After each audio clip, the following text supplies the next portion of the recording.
Selam arkadaşlar, videoya hoş geldiniz. Bugün Şato Savaşı'ndayız. Hem biraz savaşıp hem biraz rapor gösterip hem de Şato Savaşı ile alakalı birkaç taktik ve yapılması gerekenlerden ya da yapılmaması gerekenlerden bahsedeceğim. Birkaç konu başlığım var, onlar üstünden ilerleyeceğim. Şu an bir seferberlik bekliyorum. Bizim balinanın seferberlik açmasını. Bahsedeceğim konulara değineyim. Liderlerin yani seferberlik liderlerinin saldırırken ya da savunurken hangi kahramanları göndermesi gerektiği. Hemen arkadaşa cevap vereyim. Hemen şöyle. Arkadaşlar şimdi öncelikle seferberlik lideri saldırıyoruz. Biz Gen 3'teyiz. Saldırırken Mia, Greg gayet iyi ama Logan'ı kullanmaması gerekiyor. Geronimo'su eğer Max'ta silahı fullse bunu göndermesi gerekiyor. Ben puan kazanabilmek için artık şu an savaş aşamasının sonlarına doğru geldik. Savaşın sonlarına doğru geldik. O yüzden piyade göndermiyorum. Sadece mızrakçı ve nişancı gönderiyorum. Öldürmeden puan kasacağım. Jesse gönderiyoruz saldırırken. Olabilir, gayet iyi. Bak görüyorsunuz herkes Jesse yollamış. Sonuncusu Molly göndermiş. Çok sıkıntı değil, zaten ilk dördünü alacak. Çünkü ilk dördünün levelleri yüksek. O yüzden Molly'ye gelmeden ilk dördü Jesse ile buff'ı almış olacak. İkinci bir şey. 4 dakika sonra seferberlik bitmiş oluyor. Şehrimizden çıkıyor askerler. Daha sonra şatoya doğru ilerliyor. Eğer girebilirsek işte yaralı bir şekilde yaralar dönüyor. Kalanları içeride bekliyor askerlerimiz. Daha sonra şey yapacağız.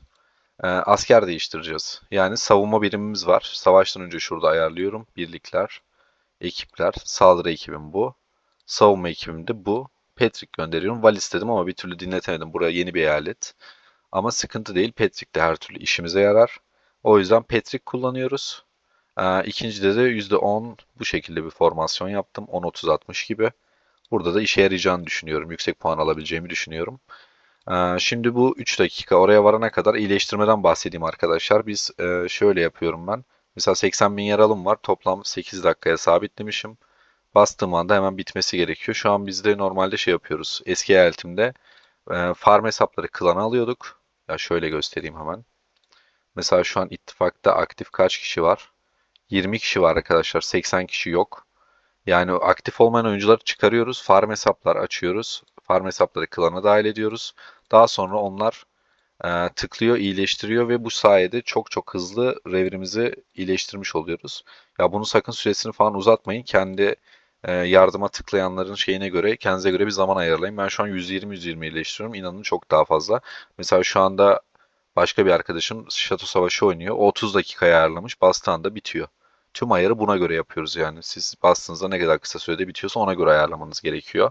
Ve ne kadar çok farm hesap olursa SV'si de çok daha rahat sıralamaya girersiniz. Şimdi öncelikle şunu söyleyeyim. Eğer sıralamaya giremiyorsanız, seferberlik açılmıyorsa ya da herhangi bir anlaşma tarzı bir şey varsa eyalette çok fazla saldırı olmuyorsa arkadaşlar bireysel saldırılar yapabilirsiniz. Mesela şu anda ben kaçıncı sıradayım? Bakalım. 6. sıradayım arkadaşlar. 49 milyon puanım var. Her bireysel saldırıda 1 milyon puan alıyorum. Kendi askerlerim yaralanıyor. Kendi askerlerim yaralandığı için puan alıyorum. Ayrıyeten de öldürmelerden puan alıyorum. Muhtemelen, ya muhtemelen değil hatta kesin şöyle söyleyeyim. Üçüncü olarak bitireceğim ben bu savaşı. Şu an 49 milyon. Benden 4 milyon yüksekte. Revirimi biraz boşalttıktan sonra bireysel saldırı yapacağım bu taretlere, kulelere. Ve oradan direkt hızlı bir şekilde her saldırıda birer milyon puan toplayıp revirimi doldurmuş olacağım savaşın sonuna doğru. Ve oradan en yüksek puan alıp üçüncülüğü yakalayacağım. Artık 1 ve 2 imkansız. Eğer biraz daha çiftlik hesabımız olsa kesinlikle birinci olacaktım. Onu bu şeyde yapamadım ama SVS'de bunu riske atmayacağım. Kendim açacağım zaten, kuracağım şeyleri, çiftlik hesapları. O yüzden orada direkt SVS'de birinci olacağım. Onun videosu da 2 hafta sonra SVS'den sonra gelecek hemen. Ya da SVS'nin aynı günü atarım. Şimdi başka şeylerden bahsedeyim. Lider saldırırken bizimkini şey kullanması gerekiyor. Şu an biz kendi genimizden örnek vereceğim. İşte bunu kullanmış. Ama dediğim gibi Geronimo kullanması daha iyiydi eğer maksimum seviyesi Logan'dan daha iyi saldırırken çünkü. Savunmaya geçtiğimizde ise Logan tekrar kalacak. Greg kalacak. Mia çıkacak ve Phyllis'i girecek. Bu seferberlik lideri için söylüyorum arkadaşlar. Bizde de Jesse'ler çıkacak. Yerine şuraya koyduğumuz ikinci kahramanı atacağız. Yani nerede? İsmini unuttuğum için Patrick. 2'ye Patrick'i koyacağız. Üçüncü hemen notlarımdan devam edeyim bu sırada. O savaşa giderken. Asker değişmeden bahsettim. Onu göstereceğim. Arkadaşlar zamanlamalar var. Bunlar biraz daha ileri seviye ve R4'lerin ya da R5'in takip edip şey yapması lazım. Mesela şu anda biz buraya 30 saniye sonra şehrimizden çıkacak 40 saniyede yol gideceği için bu arkadaşların direkt şey yapması lazım. Biz buraya girdiğimiz anda bu arkadaşın ikinci balinası ya da seferberlik kurucusu ya da başka bir klan her neyse direkt şey yapması lazım. Bizim girdikten bir saniye sonra buraya onların da askeri girerse bizim içeride yaralı askerlerimiz çok olacağı için bunlarla savaşacağımız için direkt içeriye aldığımız gibi aynı anda vermiş oluruz. Ya kesinlikle en büyük strateji aslında bu. Bunu ileride şey olarak yapıyoruz SVS'de özellikle. İki tane güçlü ittifakta 2-3 tane seferberlik lideri oluyor ve koordineli bir şekilde oynuyoruz bunu. Bu şekilde oynadığımız için rakibe hiç içeride durma fırsatı vermiyoruz. Bir birinci ittifak alıyor, bir ikinci ittifak alıyor. Bir biri, bir iki. Ve aynı zamanda ikinci ittifak girdikten sonra içeriden çıkıyor. Ve tekrar birinci ittifak, güçlü olan ittifak devralıyor bunu. Bu şekilde yaparsak inanın gerçekten hiçbir şekilde rakibiniz içeride şey olmuyor. Tabi bu sefer onlar da aynı strateji yaparsa bunu kim iyi zamanlarsa ve kim daha güçlüyse o kazanmış oluyor. Umarım anlatabilmişimdir. Bu arada kafanıza takılan ya da yanlış bulduğunuz ya da anlamadığınız bir nokta olursa yorumlara yazabilirsiniz arkadaşlar. Aynı zamanda Discord kanalımıza da gelirseniz şu an bile Discord kanalında aktif bir şekilde 20-30 kişi şey yapıyoruz, sohbet edip aynı zamanda savaşıyoruz. Çünkü bu savaş arkadaşlar, Şato Savaşı 6 saat sürüyor. Mesela girdik içeri. Hemen garnizona bakıyorum. Hemen bakmadan şunu yenisini göndereyim. Birlik gönder diyorum. 2'yi seçiyorum. Konuşlandır diyorum. 37 saniye sonra giriyor ya arkadaşlar. 1-2 saniye kala girişine bunu iptal edeceğim. İçerideki birliklerim çıkacak ve savunma birliklerim girmiş olacak. Bu kadar basit aslında. Hemen şöyle göstereyim garnizonda. Bakın mesela 822 bir şey var. Eğer bir saniye sonra gelseydi biz muhtemelen savaşı kaybedecektik. Ama adamlar zamanlamadığı için biz burayı kaybediyoruz.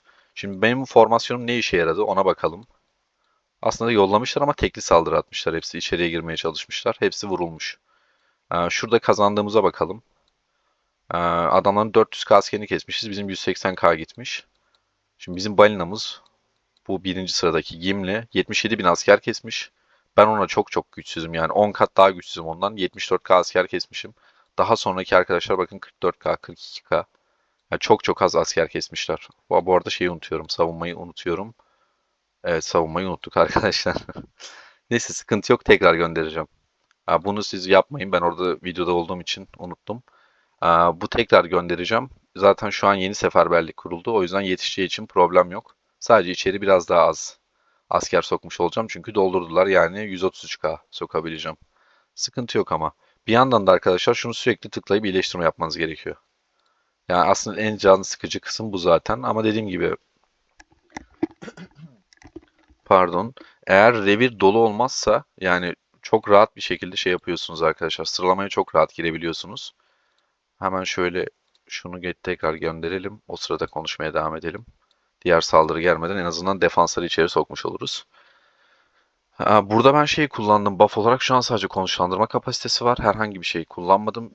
Birlik şey lideri değilim. Ama solo saldırı yaparken şu %10'luk buffları da 2000 elmas verip pardon o değil. Şunları kullanmıştım ama süresi 2 saat olduğu için doldu. Şimdi tekrar basmıyorum zaten sıralamaya gireceğim için. Garnizona ekle. Daha yolda. Garnizona ekle. Tamam. Bu sefer umarım yapabiliriz. Arkadaşlar Şato Savaşı 6 saat sürüyor. Savaşın bitmesine 1 saat 48 dakika var. Savaş erken bitmesi için tek seçenek bir tane ittifakın 3 saat boyunca bunu elinde tutması gerekiyor. Ard arda. Hiç kimse başka ele geçirmeyecek. Eğer öyle olursa savaş 3 saatte biter. Ama onun dışında aralara biri girerse tekrar bu süre sıfırlanır. Ve şu kalan süreyi beklemek zorunda kalırsınız. Yani ben 1 saat 50 dakika daha burada savaşacağım. 6, 5, 4, 3. Bu sefer artık şu savunmaları sokalım. Bakın bu çıktı arkadaşlar. Savunmalar giriyor. Araya birisi denk getirmeyse içerideyim. Evet 133k saldırı çıktı. 133k savunma girdi. Tam olarak bu şekilde. Ve şu anda ben videoda olduğum için aynı zamanda şey yapmam lazım ama yapamıyorum. Yani sürekli şuradan iyileştirmem lazım. Ya sürekli bir eliniz burada şey oluyor artık. Ya bunun farklı yolları, yöntemleri de var arkadaşlar ama videoda çok bahsetmiyorum. Bahsedemiyorum daha doğrusu. Bunun daha kolay bir yöntemi var. Discord kanalımıza gelirseniz o konuda da yardımcı olmaya çalışırım. Zaten çoğu kişi bunu nasıl yapıldığını biliyor. O yüzden şey yapamayacağım yani kusura bakmayın. Burada videodan bahsedemeyeceğim. Yoksa tüm gün gelip buradan askerileştirmiyoruz. Bunun sonu yok çünkü. 6 saat boyunca buradan buna tıklamamız gerekiyor diğer türlü. Yani Discord kanalına gelirseniz yardımcı olmaya çalışırım o konuda da. Dediğim gibi arkadaşlar aktif olmayan oyuncuları klandan çıkarıyoruz. Tabi savaşın sonuna doğru tekrar alacağız. Farm hesaplarımız oluyor ya. Farm hesaplarımızı birliğe alıyoruz, ittifa alıyoruz. Ve aynı şekilde devam ediyoruz. Hiçbir fark yok. Şuradan puanlar kazanıyoruz ya da savunma zaferi olarak. Aynen. Ya buradan tek tük puanlar alıyoruz. Şu an çok puan kastım düşünmüyorum buradan. O yüzden ben biraz daha solo saldırı yapacağım. Şu an hatta 7. sıraya kadar düştüm. 55 milyon puan. Tam 4 milyon puan farkı var. Ya ucu ucuna şu adamla üçüncülüğü şey yapacağız ama bırakmam yani. Çünkü hızlandırmam da var. Bir anda revirimi boşaltacağım. Tekrar saldıracağım, tekrar saldıracağım ama bunu son dakikaya kadar bekletmeyi düşünüyorum. Ya çünkü şey bir anda o da gaza gelip bir şeyler satın almasın ya da basmasın istemiyorum yani bunu. Garanti olsun istiyorum. Şöyle göstereyim. Saldırı ne zaman gelecek bakalım. Bir yandan da yavaş yavaş iyileştireyim o sırada ben. Bu arada arkadaşlar 236 bin revir kapasitem var. Bunu araştırmadaki şöyle hızlıca göstereyim size. Şuradan sağlıyorum. Artık oyunun bu savaş aşamasına geçtikten sonra sizin için çok değerli oluyor. Hani şöyle. Şurada arkadaşlar koğuş genişletmeler var. Ben bunları en alta kadar fullledim koğuş genişletmelerini. Savaş aşamasına geçtiğinizde size de tavsiye ederim. Ama daha oyunun başındaysanız bence oraya çok öncelik vermeyin. Artık bu aşamalara geçtikten sonra sizin işinize yarayacak. Çünkü ilk başlarda zaten çok fazla askeriniz de olmayacak, çok fazla revininiz de olmayacak. Bakalım ne konuşuluyor. Tamam. Şu an mesela bir de şöyle bir yöntem var. Adamlar saldırırsa kaybedeceğimizi kesinlikle biliyoruz arkadaşlar. O yüzden garnizondan muhtemelen tek tek çıkacaklar. Evet, bakın çıkıyorlar. O yüzden biz de çıkacağız. Ben çıkmasam da atacak zaten arkadaş bize. Bu sayede onlar direkt içeri girecek. Zamanlamaya bakın mesela. 30 saniye sonra geliyorlar. Ya bunu net bir şekilde kaybedeceğiz. Asker kaybetmek istemediğimiz için çıktık. Şimdi onlar girecek ve biz onları vurup tekrar puan kasacağız. Bu arada arkadaşlar yarın çok güzel bir paket videosu geliyor. Oyunda hangi paketleri almamız gerekiyor? Hatalı hangi paketler bizi zarara sokuyor? Bu tarz bir video şey yapacağım, çekeceğim ve tüm paketlerin içeriğiyle alakalı. Onu da akşam 6'da yayınlarım. Ya bayağı uğraştım. Bir oyundaki tüm paketleri falan bulmaya çalıştım. Biraz uzun süreç oldu ama ya videonun güzel olduğunu düşünüyorum. Umarım işinize yarar o videoda. Yani Şato Savaşı'nda arkadaşlar size bir şey danışacağım bu arada. Uzun bir Şato Savaşı videosu ya da SVS Savaşı videosu istiyor musunuz? Birkaç arkadaş bana şey demişti işte tavsiyede bulunmuştu. Bu tarz bir savaş videosu çekersen güzel olur tarzında ama şimdi burada mesela seferberlik açıyoruz. Ya 5 dakika sadece bu seferberlik sürüyor. Daha sonra bunun gitmesi var, içeride asker değişmesi var. Ya biraz sıkıcı olduğunu düşünüyorum ben. Ama tabii isterseniz çekerim. Yani ne kadar süreli olur? 1 saat, 2 saat çok fazla olduğunu düşünüyorum. Ya sadece 40 dakika boyunca şey yapsak bile burada çok şey bir şey yok hani. Seferberlik kuruyorsun, 5 dakika bekliyorsun, saldırı gidiyor, sonra tekrar. Ya sürekli bunu yaptığın için bir noktada sıkıcı olduğunu düşündüğüm için aslında öyle bir savaş videosu çekmedim. Onun yerine şey çeksem daha iyi olacağını düşünüyorum. Tabii sizin isteklerinize göre yine çekeceğim. SVS'de, SVS'den önce veya sonra rakip eyaletin işte ışınlanıp orada direkt şehirleri falan saldırıp yakabiliriz. Orada savaşabiliriz. Tamamen size bağlı. İsterseniz uzun bir şato savaşı çekeyim. Biraz hızlandırırım bazı kısımları falan. Ya da rakip eyalete gireriz. Orada biraz şehir falan yakarız. O tarz bir videoda olabilir. Bunu yorumlarda belirtirseniz sevinirim arkadaşlar. En azından ona göre içerikleri belirlerim ben de. Bu arada arkadaşlar 236 bin revir kapasitesi var. 200 binin üstüne kesinlikle çıkmamaya çalışıyorum. Hani bir yerde hata yaparım, unuturum diye. Onu hiçbir zaman riske atmıyorum. Hani siz de dikkat edin. Boşu boşuna burada asker kaybetmeyin. Ya bunun ödülleri çok iyi arkadaşlar. Şöyle göstereyim. Şurada mesela üçüncü olsam ben 130, 180. Ya bunlar oyunda neredeyse 3000, 4000 liralık paketlere denk geliyor. Ya çünkü şunlardan aldığında 20-20 falan alabiliyorsun. Ya bayağı bir kaynak sağlıyor bunlar bize. O yüzden kesinlikle Şato ve SVS'de ilk üçe kesinlikle giriyorum. Ya hatta dediğim gibi bu eyalete biraz daha erken gelmiş olsaydım ya da biraz sözüm geçseydi tanıyor olsalardı muhtemelen birinci olacaktım. Yani bırakmazdım birinciliği. Bu seferlik böyle olsun ama SVS'de işimi garantiye alacağım yani. Farm hesabımı falan ben geçirip ayarlayacağım her şeyini. Gördüğünüz gibi arkadaşlar 2 dakika sonra tekrar saldırı gidecek. Yani pek bir esprisi yok bu saatten sonra. Hemen şöyle bir notlarıma göz atayım. Atladığım bir şey varsa onları da anlatayım. Bu arada biraz hızlı konuşup hızlı anlatıyorum. Sıkıcı olmasın diye. Genelde çoğu videomuz böyle zaten. Hani bilgiyi verip kaçıyoruz. Çok sohbet muhabbet etmiyoruz. Onun için hemen ben notlarıma bakıp videonun sonuna doğru geleyim.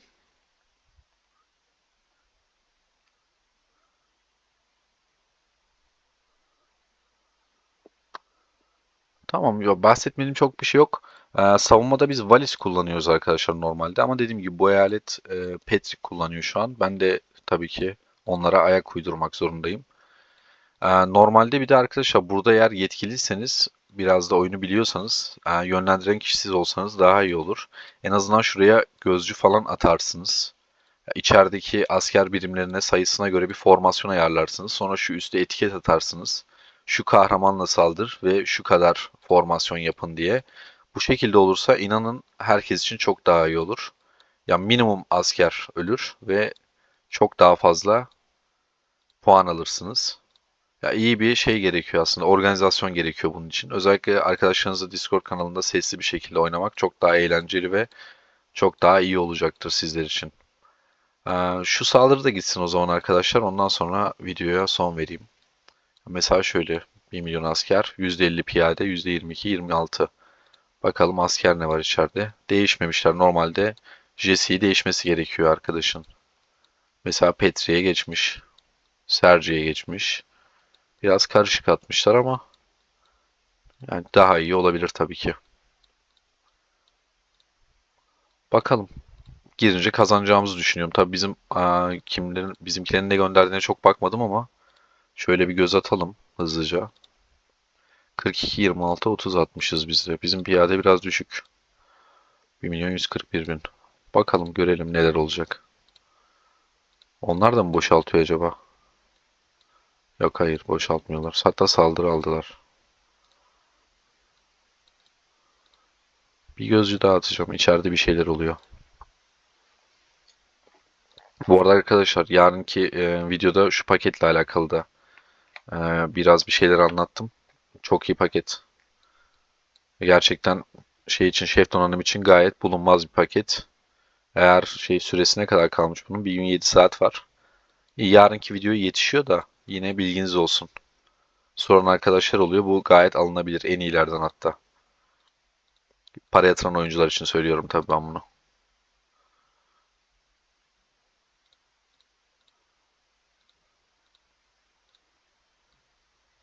Evet, içeriden çıkmaya başladılar onlar da.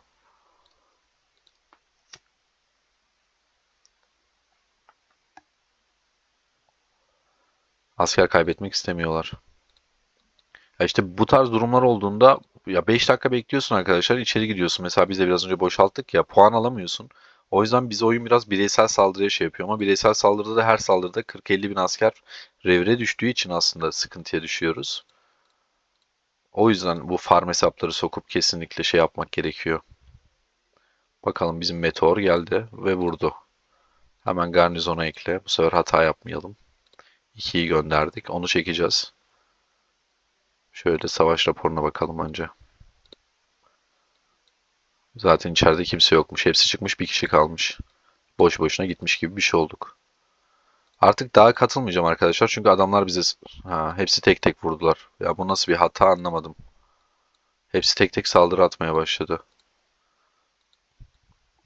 Garip. Neyse çok uzatmayayım arkadaşlar. Kendinize iyi bakın. Başka bir videoda görüşmek üzere. Eğer videoları beğeniyorsanız arkadaşlar bize destek olursanız sevinirim. Devamı gelmesi için en azından. Kendinize iyi bakın. Başka bir videoda görüşmek üzere.